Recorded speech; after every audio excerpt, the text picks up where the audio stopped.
जो मुस्कुरा रहा है उसे दर्द ने पाला होगा, जो चल रहा है उसके पाँव में छाला होगा। बिना संघर्ष के इंसान चमक नहीं सकता, जो जलेगा उसी दिए में उजाला होगा। संघर्ष क्यों बचे संघर्ष से? संघर्ष ही तो जीवन की आत्मा है। जितना कठिन संघर्ष होगा उतनी ही शानदार जीत होगी। एक बार एक किसान भगवान से बहुत ही नाराज हो गया। किसान बहुत मेहनती था, बहुत मेहनत से वह खेतों में अनाज उगाता, उसकी देखभाल करता, पर अक्सर उसकी फसल खराब हो जाती। कभी सूखा पड़ जाता, कभी बाढ़ आ जाती, कभी तेज धूप, कभी आंधी, कोई ना कोई कारण बन ही जाता कि उसकी फसल खराब हो जाती।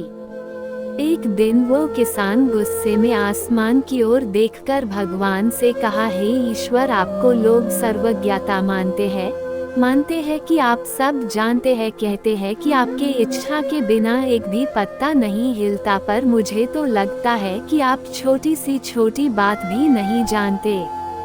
आपको तो ये भी नहीं पता कि खेती बाड़ी कैसे करते हैं। अगर आप जानते होते तो हर समय जो बाढ़, आंधी और तूफान आते हैं वो कभी नहीं आते। आप नहीं जानते कि कितना नुकसान उठाना पड़ता है हम किसानों को।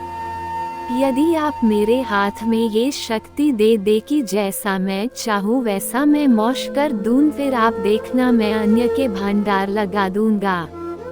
भगवान इस किसान के तीखे वाक्य सुनकर मुस्कुरा रहे थे और वह किसान के सामने प्रकट होकर बोले, मैं आज से तुझे ये शक्ति देता हूँ कि तुम अपनी खेतों पर तुम्हारी जैसी इच्छा ही तुम वैसा मौश कर दोगे। मैं बिल्कुल भी दखल नहीं दूंगा, तुम्हारी इच्छा से सब कुछ होगा। किसान बहुत खुश हो गया। किसान ने गेहूं की फसल अपनी खेतों में बोई। जब उसे लगा कि खेतों को धूप चाहिए तो खेतों को धूप मिले, जब पानी बरसना चाहिए तभी पानी बरसा।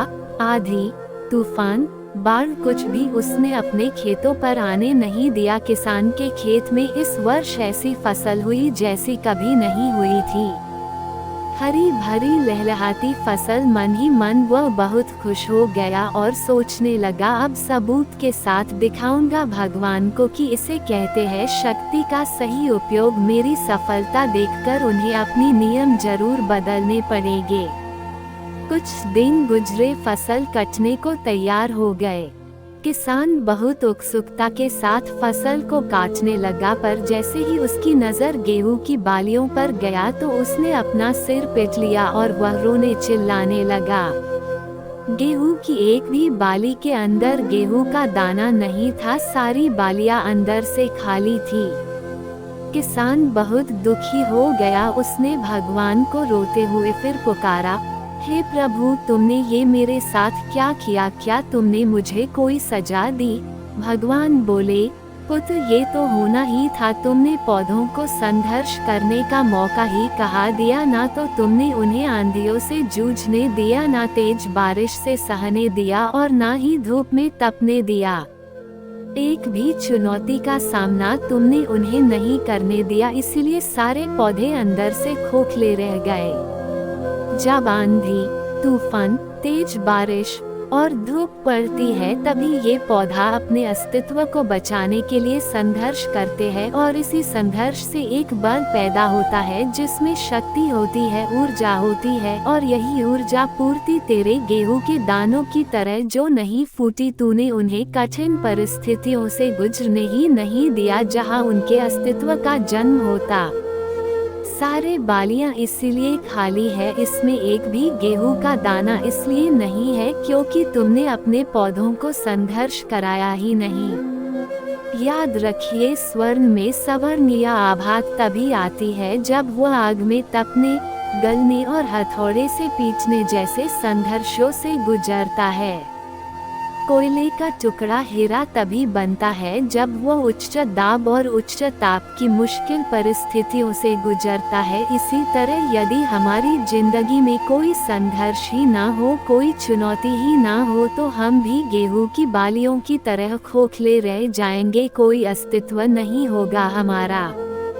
विपरीत परिस्थितियाँ, चुनौतियाँ, समस्याएं हमें और अधिक निखारती है। यदि जीवन में कठिन परिस्थितियाँ और चुनौतियाँ आए तो घबराना मत, बल्कि सामना करना। विश्वास करना कि आप और अधिक निखर जाओगे और अधिक मजबूत बन जाओगे। किसी ने कितना सही कहा है, जिंदगी जीना आसान नहीं होता, बिना संघर्ष कोई महान नहीं होता। जब तक ना पड़े हथौड़े की चोट तब तक पत्थर भी भगवान नहीं होता।